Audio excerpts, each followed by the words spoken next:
All right, so today we're going to be working with a ShareFile account called ShareFile Rocks. And if you look up at the top of the browser window here in the URL box, you see we're using ShareFileRocks.sharefile.com. And this is our company's subdomain. So you can have up to 3 subdomains, and these are customizable by your organization. Sometimes companies will use 2 subdomains, one for external clients, maybe one for internal employees. It's really up to you how you'd like to configure that, but it's an easy way for you to get to your ShareFile tenant. If by chance you don't know what your subdomain is, you can simply go to sharefile.com. You can use the login button here. And if you don't know your account subdomain, you can click this link here, enter your email address, and it'll actually give you a list of all the subdomains or ShareFile accounts that you are a member of. So we'll go back here to the ShareFile Rocks login page.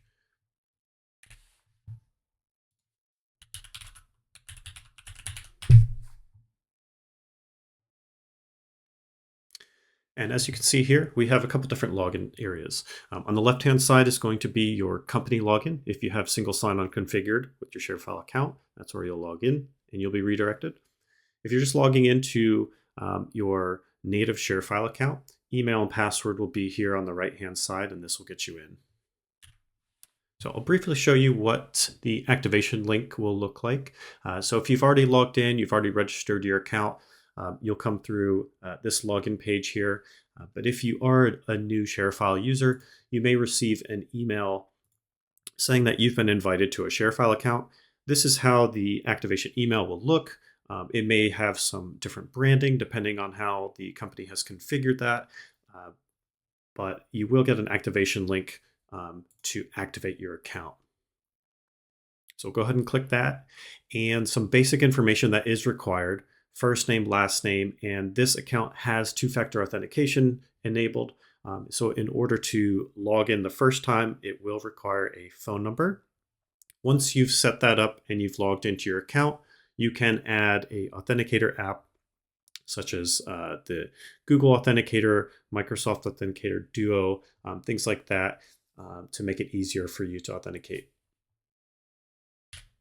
And once you put your phone number in here and provide that one-time code, it will register the account and you will be able to log in. So for today's demo, I'm just kind of showing what it would look like to go through as a first-time user. And I won't put my phone number in here today, but this is just showing what it'll look like. All right, so we'll go ahead and log in. I already have a login as an administrator to the ShareFile Rocks ShareFile account. So we'll go ahead and log in here. And the first page that you'll see is the ShareFile dashboard. So on the dashboard, you will have some panes here, including recent files that you've edited or modified, shortcuts, favorite files. So if you have a file or a folder that you've set to be a favorite, those will show up here. We also have some tutorials down here. We go through some of the basics. We go through more advanced tutorials, and there's also some tutorials on some of the apps that we have available. This dashboard is also configurable. If you come up here to the top right, edit dashboard, you can actually turn any of these off. You can also move them around by simply going to the top of the pane. When you see the little icon change, you can simply drag and drop depending on your preference. Going through some of the navigation pane here, we do have folders. This is going to be where you'll spend most of your time. This is really where all of the folders and files on your account are stored. This is where you get to your file box and recycle bin. If you have the projects or engagements feature offered in our premium license, those will be listed here. If you have workflows, those will be here for feedback, approval, request lists, and automated workflows. Signatures here. If you have Write Signature enabled on your account, this will open up in a new window and bring you to the Write Signature dashboard. If you are a new account, this may look a little bit different. We're actually moving Write Signature into ShareFile Native, so it will open up and look a little bit different for you if you are a new account. Your inbox here, this is going to be where any shared links, any files you've sent out, or maybe you've received some files from somebody else, those will be here. Your people is going to be where you manage your employee users, your external clients, any prospective clients you have, and also this is where you manage your address book. If you have the permission to modify the shared address book, this is where you can come in. We also have distribution groups, and it's also where you can resend welcome emails. So this is an important one. If you do have somebody who maybe lost the activation link, and they're not sure how to do a forgot my password, you can actually resend welcome emails directly from the people menu here. Resend welcome emails. Find that user that needs the email or activation link sent and send it off again. Settings is going to be where you have personal settings on your account. Like I mentioned earlier, you can add two-factor authentication.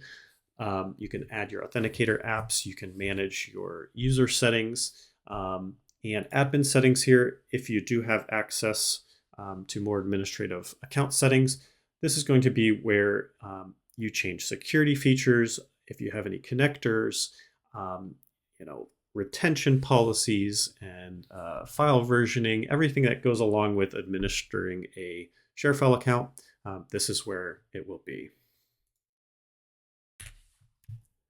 So within folders here, like I said, this is where you'll be spending most of your time. So personal folders here, I'll quickly touch on. So this is a area of your ShareFile account that's only accessible by you. So if you have files that you're working on, maybe you're building out some client templates that you're not ready to share out yet, personal folders is going to be personal to you. And there is a difference between your personal folder and the shared folders here. This is going to be at your company level. It's going to be where all the collaboration takes place. This is where if you have a folder or you have a client that you're working with and you've shared it out, those are going to be found here. And that's not to say that you couldn't share a file from your personal folders, but best practice is to really keep your shared folders the place where you do your sharing and collaborating. And if you do have any other cloud connectors, you see here on the left side, we do have SharePoint Online, OneDrive for Business, Google Drive, and we actually have a network share all linked to our account, and those will show under your folders as well. Moving down into your file box, this is a temporary storage location.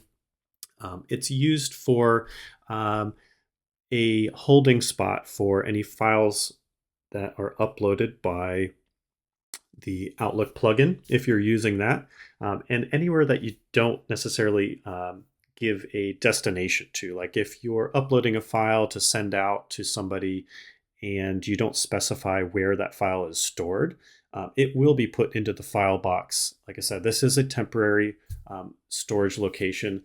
Its retention is 180 days. So if you want to have something more permanent, move it into your personal folder or into one of your shared folders. Next, we'll take a look at Inbox, and I'm actually going to switch over to my personal account and show Inbox. So Inbox is a place that will show any received items that you have gotten, like a share link or a file request from somebody in their organization, anything that you receive from somebody else. Your sent area is going to be any links that you've sent for accessing files, any share requests, if you are sending a encrypted email, those kinds of things will show up here. It'll give you the recipient, it'll give you a subject, and also you can see what file was attached and kind of the history, if anyone downloaded the file, viewed it, etc.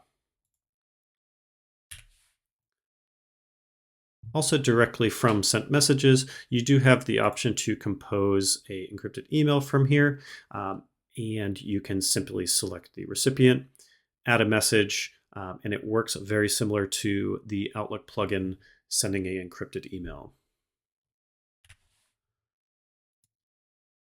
All right, moving back to our ShareFile Rocks account. Take a look under People. So shared address book and personal address book, these are going to be listed under the people. Um, Shared address book is going to be one that everyone in the organization under this ShareFile account can access, and only certain users can modify this list. So one thing to note that when you do send a link or a file or a request to someone outside of your organization, that address is stored into the shared address book. Personal address book is going to be one that's personal to you. It will show your account by default in there. And if you want to modify this list, you are the owner of the personal address book, so you can add addresses in here. Adding addresses is simple as adding new user. You can add them from a user that's already in the account, or you can create a new user here. So now we'll take a look at what ShareFile does best, and that's sharing files and requesting files. So to start, we are going to go to the dashboard and we are going to share a file. So if you remember, we had some shortcuts here on our dashboard view. We'll click Share Files. And from here, you can choose a file that's on your local computer, or if it's already been uploaded into ShareFile, you can choose from your ShareFile directory. We're going to go ahead and send a photography about us doc file. So once that's done uploading here, we can add more items. We can add from ShareFile or the device again. We'll click continue, we're done there. You can go ahead and create a link. We can also edit the options here. So we'll take a look at editing the options. So when we send a file to someone, there's going to be view access, that's just viewing and no downloading, or download, so they can download the file to their local machine. So we'll select view, and who can access this link. This is going to be the permissions around that. So if we do want to be most secure, we would actually create a client user in our account and require that client user to sign into view. You do have the option to send to anyone, which is anonymous. So that would be this first anyone public, but anyone public must enter a name and email is going to be a little bit more secure. You are asking for a little bit more details around who is accessing that file. But like I said, to be most secure, client and employee users after signing in is going to be the most secure. The admin also has, just as a side note, we do have some advanced sharing features now where the anyone public can be removed and you can force a authentication or a login to view or download files on these request links. So for today's demo, we're just going to select anyone. You can see it's going to let you know that anyone can view what we're sharing without signing in. We'll go ahead and expire it after 1 day. Always link to the latest version of the file. This means if we do have file versioning on, it is always going to link to the most current version of that file. If we were to turn this off and make some version changes to a file, that link will not see the latest changes. It will still show the one that we're linking here today. So we'll keep it on the most recent file, adding a watermark if that's something that you want to enable on an account. That can be configured by an administrator, and you can customize what the watermark shows. Notifications, this will notify me when this link is accessed. This is great if you're working with outside parties and you want to keep up to date with exactly when they are accessing a file. So maybe you have a process or workflow that you need to initiate to keep things on time. So we'll go ahead and create and copy. So now we do have a link here, and we required only a name and email. And so we can create another link, and we can send this to specific people if we'd like. For today's demo, we'll just copy this link and we'll go over to our other window here. And we'll go to that link. And you can see here, we did require a email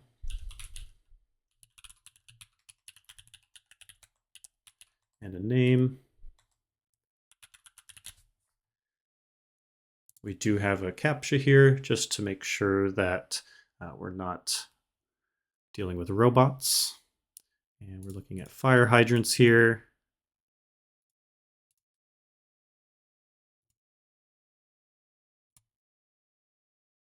And that looks good. Verify, and we'll continue. And now, as you can see, without logging into any account, we can access that file by just providing a few bits of information. All right, so now on the flip side, we'll look at requesting a file. Go back into our account here. And from that same dashboard, we do have the shortcut to request files. Go ahead and click that. So we do have a file location here. Remember, I said by default, if you don't specify a location, files will go into the file box. So that is by default the location here. If you wanted to edit this, you can simply click here. You can go into your personal folder, or you can go into one of your shared folders that you have access to. Today, we'll just put it into our webinar today folder. You can simply get a link, or you can send this to specific people. So we'll go ahead and just send it to specific people. Send it to our test account here. We'll say, please send over that draft that we discussed earlier. You can edit the options once you're here. We'll put a message in. You can remember subject and message if you frequently use this prompt. And we'll go ahead and say request. Before that, we'll take a look at edit options. We do have expiration, so we can expire this request link after a certain number of days. We can require recipients to sign in. That's going to be the most secure. And we can also get some notifications on when the files are uploaded. And you can get a copy of this email as well. So we'll say save to that, and we'll send.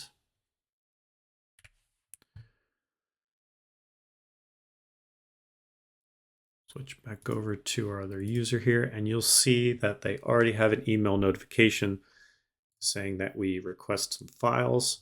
Now, once this account is created and we upload files, those will go directly into that folder we specified, that webinar folder. And then if we had any notifications on when files were uploaded, the owner will get notified of those. So alternatively, if you'd like to send a file from within a folder you've already created in ShareFile, let's say you have some documents uploaded into a client folder, and maybe you have some prospective client that you just want to share something off with, you can simply go into that folder. We'll go into shared folders, go into our webinar folder, and we'll look at that same file that we worked with earlier. So if we wanted to send off this photography business about us file, you can simply select the file that you'd like to send, and you have some options up here. We'll share, and it launches through that same type of flow that we worked with on the dashboard. You can add more items, and then you can edit the options, change expiration. You can change who can access this link and what they can do with that link as well. So similar process, but there's a couple of different ways you can approach it. If you have a file that's already in the system, you can access it through the file browser, or you can go through the dashboard and do a shortcut. So we've shown sending some files, we've shown requesting some files. Let's say you want to create a folder and you want to look at who has access to that folder. We're going to take a look at some of the permissions that you have within those options there. So to create a folder, here we are at the top level. This is the first place you go when you click on shared folders. This is actually a user permission. Not everyone in your organization may have the ability to create top level or root level folders. Check with your administrator if you don't have the option to create a folder here and you need it. But since we are administrators here, we do have the ability to create folders within the top level here.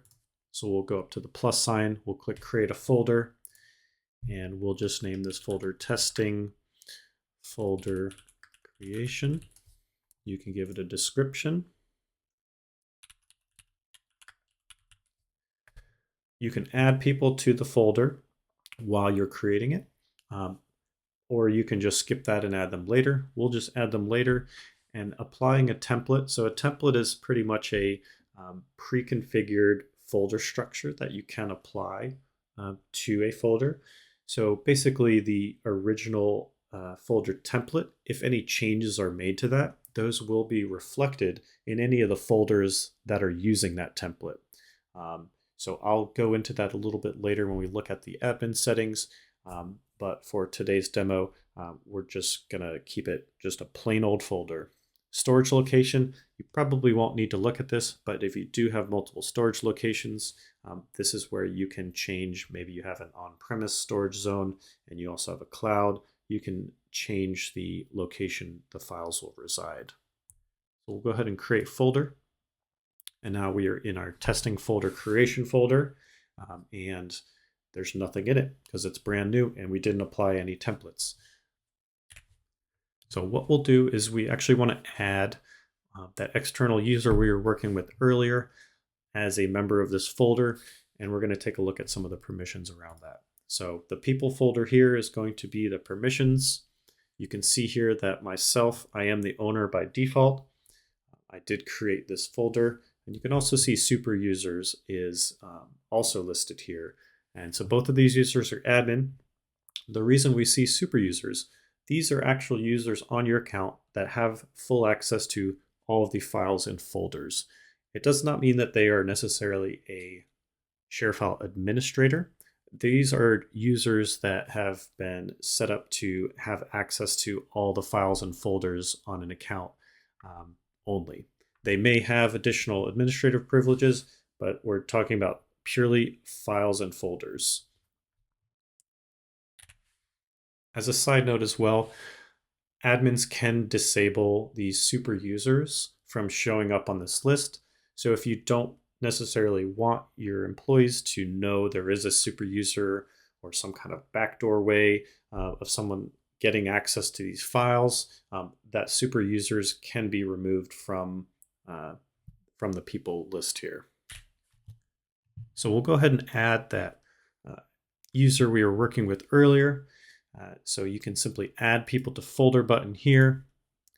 We'll search for that user we were working with.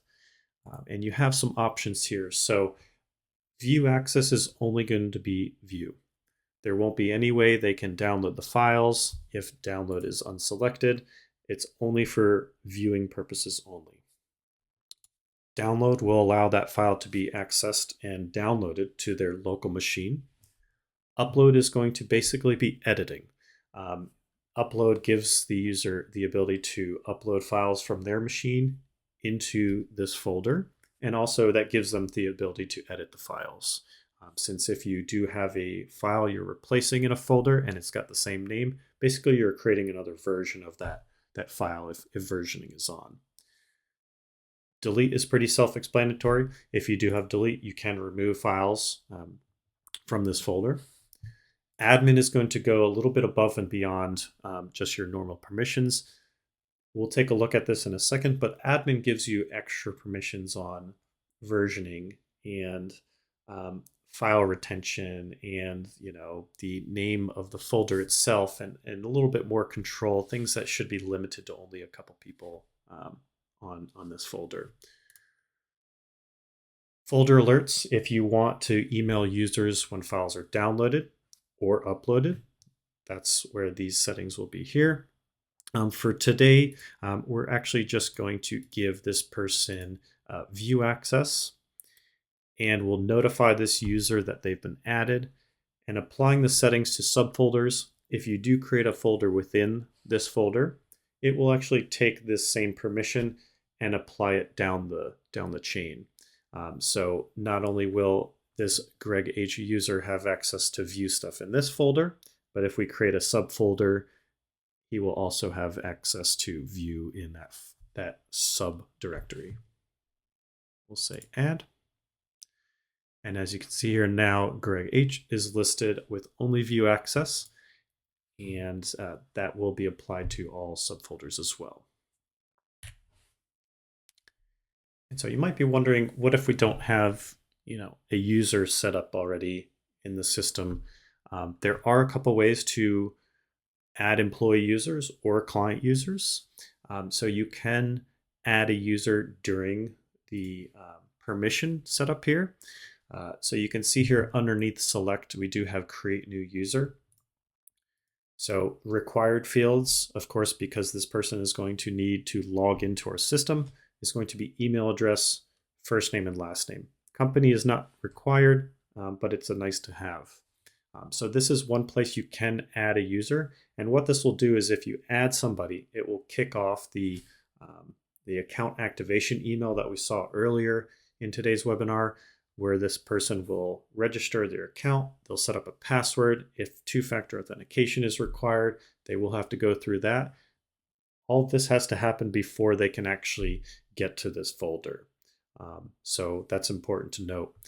And we'll switch over to the people section and we'll show you the other way that you can set up users. Close out of here. On the left navigation pane here, we'll go to people and we'll go to browse employees. So this will be the list of internal employees. And just to note, these are employee users. These are users that are using a license on our account. We do allow external client users. Those do not require a license, but those users are limited to really only getting into the account, viewing, downloading, maybe editing files. All of the features, all the extra features that ShareFile really provides, projects, workflows, signature flows, all this is not included for client users. They can sign files or they can sign documents, but they're not going to really be able to have the same feature set that employees have. So looking at the employees here, this is our list. If we wanted to create an employee, we can click this button on the right-hand side. Same type of process. We'll enter in the required fields.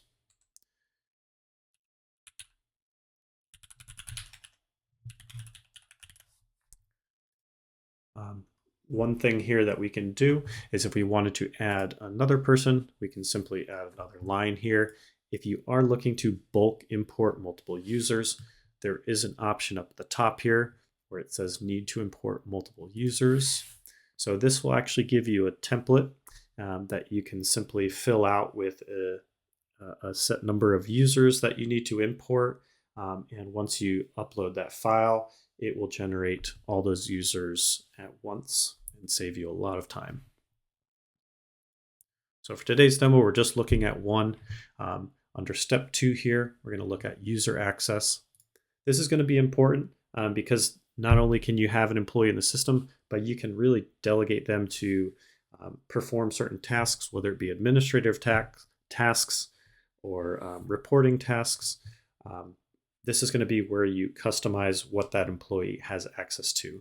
And what you're looking at here is the default settings. So one thing to note that I always like to say is be careful about creating root level folders. I mentioned earlier, only certain people should be able to create root level or top level folders. Once you give this out to a lot of users in your organization, that top level can get pretty hectic and unorganized. It can get filled with a lot of folders that really are specific to a project or maybe an external client. So you really should keep your top level organized and kind of build down rather than have 100 folders within your top level. So keep that in mind. That is a default permission that is granted, that is checked when you create a new user. Wanted to call that out there. So the other things, we won't go through everything, but take some time to take a look at this. If you are an administrator who creates employees, you do have the option to add the e-signature license if you do have those available. You can have employees be able to manage other employees, or like I mentioned earlier, edit the shared address book. You can manage the super user group, account appearance. This is going to be kind of your branding. As we logged in, we had a orange and purple looking background. You can specify which employees can access the account branding to really tailor the account to fit your company's theme or logo. Billing is going to be for the obvious, just billing things and plan changes, connectors, storage zones, advanced preferences. If you do have more advanced ShareFile setups, you can designate people to be able to make changes, creating network shares, managing your storage zone, and being able to manage all those permissions there. Storage location by default, most people will just keep this. Whatever location you are, you will be connected to the closest data center. So in this case, we are going to stay on ShareFile US East. Scrolling down a bit here, step 3, giving user access to folders. You can assign folders during this process. You can also add to a distribution group. So a distribution group is essentially, it'll be a group of users that all share the same permissions.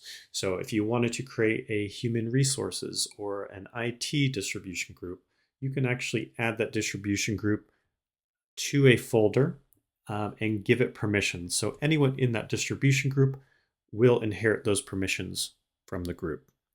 You can also copy folder access from an existing user. This is great if you have someone that's maybe leaving and you have somebody else that's onboarding and taking their role in your organization. You can copy folder access from that user to the new one. And then you simply create and continue. This will send them the email where they can register their account and go through the account setup process. And it's as simple as that. That will create an employee user here. Next, we'll take a look at notification settings. So we will go into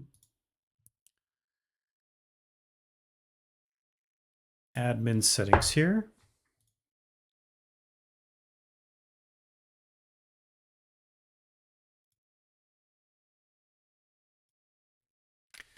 And if I can find it here, go under file settings, email settings. So here under email settings, these are going to be at a global level. And if you are an administrator and you have access to change these settings, you can set notify users on their own activity. You can set send upload receipts for request a file. And this one is a big one here, the email notifications. You do have the option to send them in real time. But let's say you are with an organization that uses ShareFile very heavily. And not only for collaborating outside of the company, but maybe internal employees use it as well. The email notifications can start to stack up if you use them a lot. So this email notification setting will actually kind of consolidate a lot of your notifications. If maybe you only want them every hour, maybe even twice a day, if you get so many of them, just to free up your inbox, really. It's going to send them together twice a day instead of in real time. So this is a big one to take a look at. You can also change the default email language if that's required as well. But this is very important one to take a look at. So a couple other things that I'll highlight. We could spend all day going through the admin settings because there really are so many things that you can control with ShareFile from an administrative standpoint. The one thing I did mention earlier were folder templates. If you come into the folder templates here under advanced preferences, this is where you can manage the current templates you have and you can create new ones. So we'll take a look at one here that I've created. And just to kind of give you a quick overview, remember a template is a pre-configured folder structure that you can apply when you're going through that folder creation process. So if you're constantly creating folders that have the same subfolders and subdirectories under those, what you're looking at here is a template that I've already configured.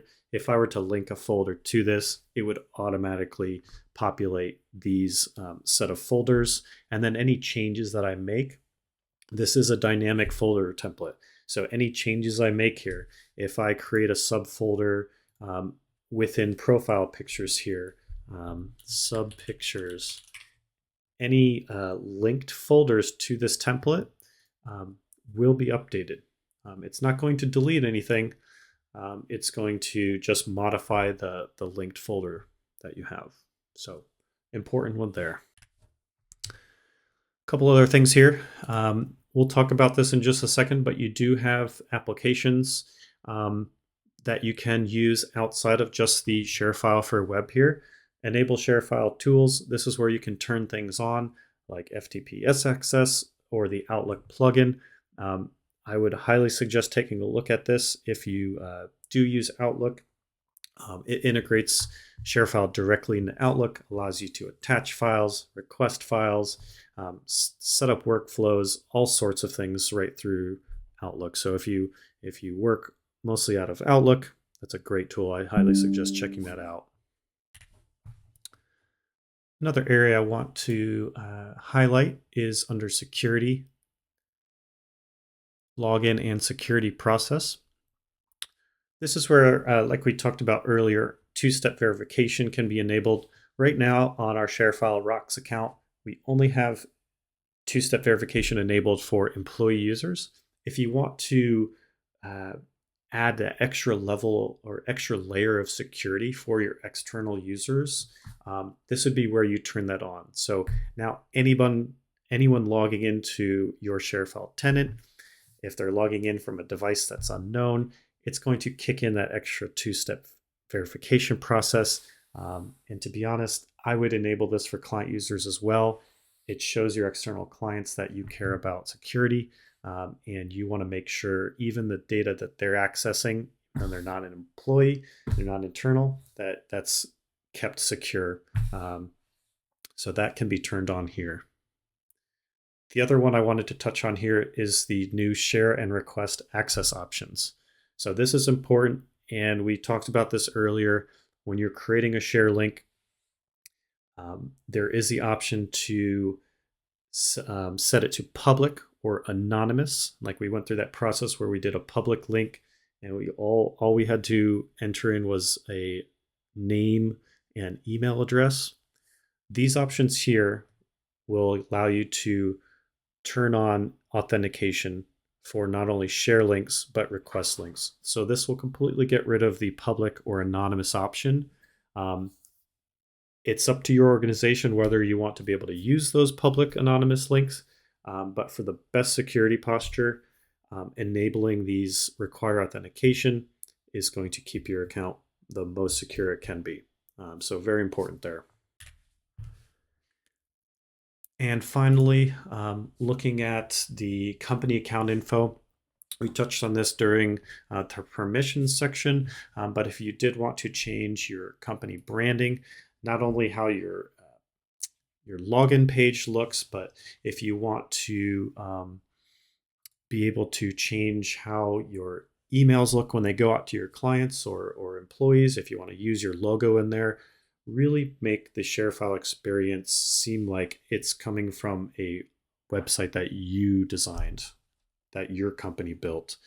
So there are a number of features in here, from browser options, page options, your login page, and your email. You can all customize that here. And I also mentioned earlier that you had 3 subdomains you can use.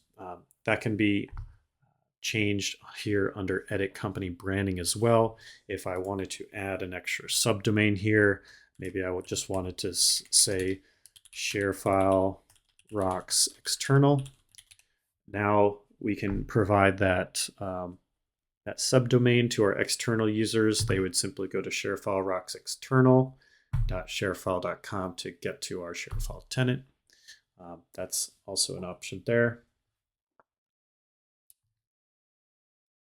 Last thing I want to highlight here is reporting.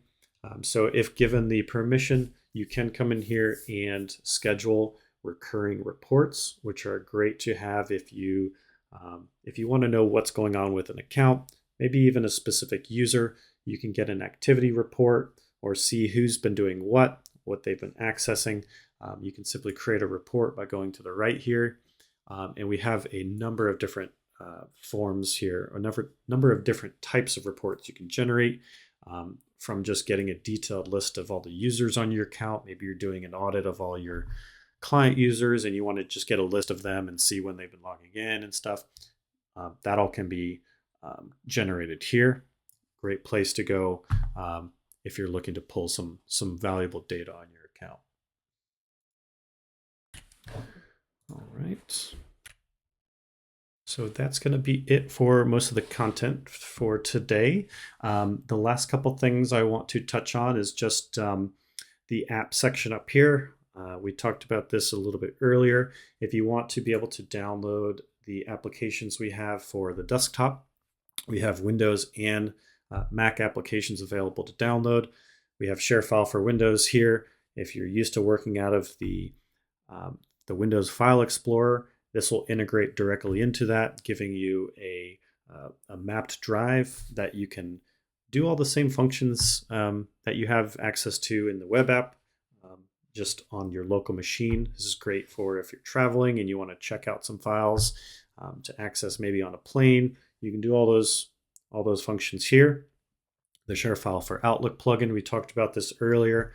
That download is available there. And similarly, we have the applications available for the Mac. We have links to the mobile application stores. We're always expanding the mobile applications here. So in the future, these may look a little bit different, but we're really putting a focus on this right now. A lot of good things coming for our mobile applications. We also have third-party integrations here. If you do have Salesforce or QuickBooks customers, you can attach and log in via this link here.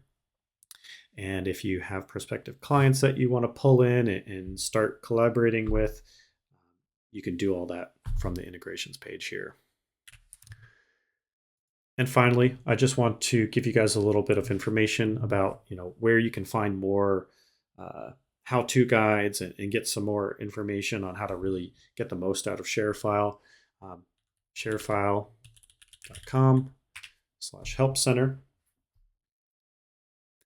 So this page is going to be for a number of things. It's going to have our community pages, our product documentation pages. We're constantly expanding this. We've pulled a lot of documentation from our Citrix counterpart. So this is being built out for ShareFile, RegSignature, and Podio. It features a lot of information. All you have to do is come up here and search. If you wanted, let's say, information on Outlook plugin links directly to a whole article talking about the versioning, accessing it, how to use it, the whole 9 yards. The status page is going to give you updates if there are some major outages or anything coming that you really need to be aware of for accessing sharefile.com. If you do need to open up a support ticket, the ShareFile support chat box down here is going to be the fastest way to get a ticket open. Eventually here, you'll be talking with a live person who will help you get that ticket opened up. And we'll go ahead and close this so we don't waste their time. And also we want to shout out the team behind our YouTube page. So if you go to youtube.com/sharefile, we're constantly uploading. All of our webinars are going to be featured here. If you come under the playlists, you can see we have e-signature webinars. We've got our ShareFile webinars. All of our past webinars will be uploaded here. We have a lot of how-to videos on not only ShareFile, but we've got Podio, we've got new feature spotlight videos. We're really trying to take the time to really build out our YouTube page and give you access to information that's really valuable to expanding your knowledge of ShareFile. So we really recommend you coming here, like it, follow it, all the good stuff. And of course, the getting started is going to be where you have a lot of the same type of content that we offer on our YouTube page. And also, if you enjoy these webinars, we also have sharefile.com/webinars. These are going to give you upcoming webinars. You can register for them here. And we really appreciate you joining us in these webinar series.